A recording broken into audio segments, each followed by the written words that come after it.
नमस्कार साथियों, स्वागत है आप सभी का हमारे YouTube चैनल में। साथियों, आज के इस वीडियो में हम लोग बात करने वाले हैं कि किस तरीके से भारतवर्ष के जितने भी कर्महीन ब्राह्मण हैं, जो ना तो वेद जानते हैं, उपनिषद जानते हैं, ब्राह्मण जानते हैं, आरण्यक जानते हैं और ना ही पुराण जानते हैं, उन लोगों को मैं दौड़ा दौड़ा करके मारने वाला हूं।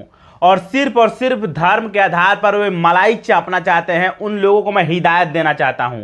मैं रिसर्च पेपर भी लेकर के आया हूं, उस पर मैं आऊंगा। उससे पहले देख लीजिए यह क्या है। यह सम्राट अशोक का स्तंभ है। इससे भारत का प्रशासन चलता है। इसमें सिंह चतुर्मुख दिखाया गया है, यानी शेर का 4 मुख दिखाया गया है चारों दिशाओं में। इसमें सत्यमेव जयते भी लिखा गया है, यानी सत्य की जीत होती है, यानी उसकी हार कभी नहीं होती है। सत्य की हमेशा ऊपर चलेगा, उसकी जीत ही होती है।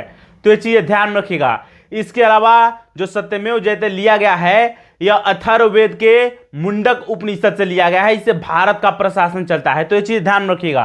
अब आइए दूसरे चीज पे बात करते हैं। दूसरा चीज है भारत का संविधान। इससे भारत का शासन चलता है। अशोक स्तंभ से प्रशासन चलता था और संविधान से क्या चलता है, तो शासन चलता है। तो ये चीज ध्यान रखिएगा। इसमें साफ साफ लिखा गया है, विचार, अभिव्यक्ति, विश्वास, धर्म और उपासना की स्वतंत्रता, प्रतिष्ठा और अवसर की समता। प्रतिष्ठा और अवसर की समता, यह नहीं दिखा जाएगा कि कोई शूद्र है या ब्राह्मण है, सभी को समान रूप से प्रतिष्ठा दी जाएगी। तो ये चीज ध्यान रखिएगा। अब आइए हम मुख्य टॉपिक पे आते हैं। उससे पहले मैं बता दूं कि मैं सम्राट अशोक के धम्म का प्रचार कर रहा हूं। सम्राट अशोक के धम्म के 8 अंग बताए गए हैं। यहां पर आप लोग देख सकते हैं। अल्प पाप, अत्यधिक कल्याण, दया, दान, सत्यवादिता, पवित्रता, मृदुता व साधुता।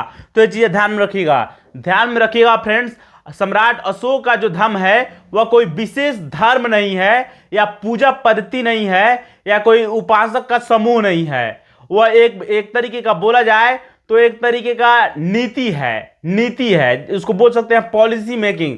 तो ये चीजें ध्यान रखिएगा। व्यवहारिक नीति जिसको बोला जाता है, जिसका अनुपालन किया जाता है, वही है। तो ये चीजें ध्यान रखिएगा। उसके बाद सम्राट अशोक की 24 तीलियां हैं। अशोक चक्र में आप लोग देखने को मिलेगा। यह जीवन के 24 नियम को दिखाता है, यानी मानव के जीवन के 24 नियम को, 24 सिद्धांतों को दर्शाता है। तो ये चीजें ध्यान रखिएगा। अब आइए वीडियो के मुख्य टॉपिक पे आते हैं, रिसर्च पेपर पर, जो काफी इंपॉर्टेंट है। इस पर हम लोग बात करते हैं। मैंने लिखा हुआ है फ्रेंड्स काफी इंपॉर्टेंट तरीके से, कर्महीन ब्राह्मणों के लिए बहुजन यानी SC ST OBC का हुंकार। SC का मतलब शेड्यूल्ड कास्ट, ST का मतलब शेड्यूल्ड ट्राइब्स और OBC का मतलब अदर बैकवर्ड क्लास।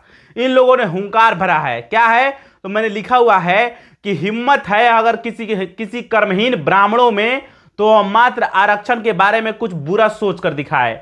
उसके बाद एक तरीके से बोला जाए तो जो डॉक्टर BR अंबेडकर थे, उनका संविधान काम करेगा।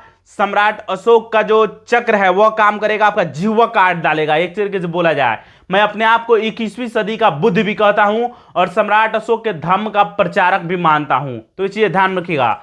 भारत के महानतम व मौर्य वंश के तीसरे सम्राट, जिनका नाम है अशोक महान, उनके अशोक चक्र ने अगर उन ब्राह्मणों की जिह्वा न काट दी तो कहना जिह्वा काट डालेगी, अगर आरक्षणों को हटाने के बारे में अगर आप लोगों ने सोचा। देखिए, वैदिक काल के बारे में थोड़ा सा जान लेते हैं, जहां से वेदों की शुरुआत होती है। आर्य आते हैं।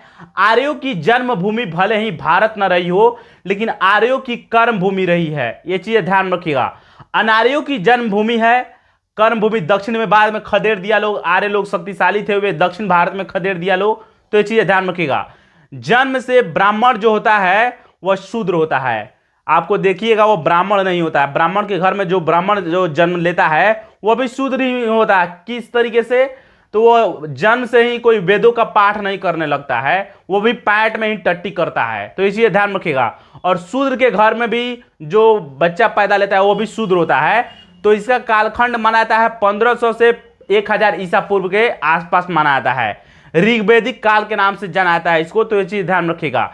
लेकिन उत्तर वैदिक काल तक आते आते वर्णाश्रम व्यवस्था जन्म आधारित होने लगी, यानी जन्म पर आधारित होने लगी। यानी ब्राह्मण के घर में ब्राह्मण ही पैदा लेगा, शूद्र के घर में शूद्र ही पैदा लेगा, वैश्य के घर में वैश्य ही पैदा लेगा, और क्षत्रिय के घर में क्षत्रिय ही पैदा लेगा। तो ये चीजें ध्यान रखिएगा। अर्थात सभी वर्ग वर्ण से तय होने लगे थे। तो ये चीजें ध्यान रखिएगा। लेकिन अनुसूचित जाति, जिसको शेड्यूल कास्ट के नाम से जाना जाता है, तब भी वे समाज से बाहर अछूत के रूप में रखे जाते थे, जबकि वे गुलाम थे। वे गुलाम माने जाते थे। गुलामों को ले जाया जाता था और उनको शहर के बाहर बसा दिया जाता था, अपने गाँव के बाहर बसा दिया जाता था। और वे क्या किया करते थे, तो गांव में जो भी पशु मर जाया करते थे उसको ढो करके ले जाया करते थे, मरे हुए पशुओं को खाते थे, उसमें बीमारियां फैलती थी, उसको खाते थे हमारे पूर्वज। सोच लीजिए उनके साथ कितना भयावह स्थिति पैदा की गई, कितनी गंदी भद्दी मजाक की गई है। जानकारी अच्छी लगी हो लाइक कीजिए। मिलेंगे नेक्स्ट वीडियो में। नमस्कार, धन्यवाद।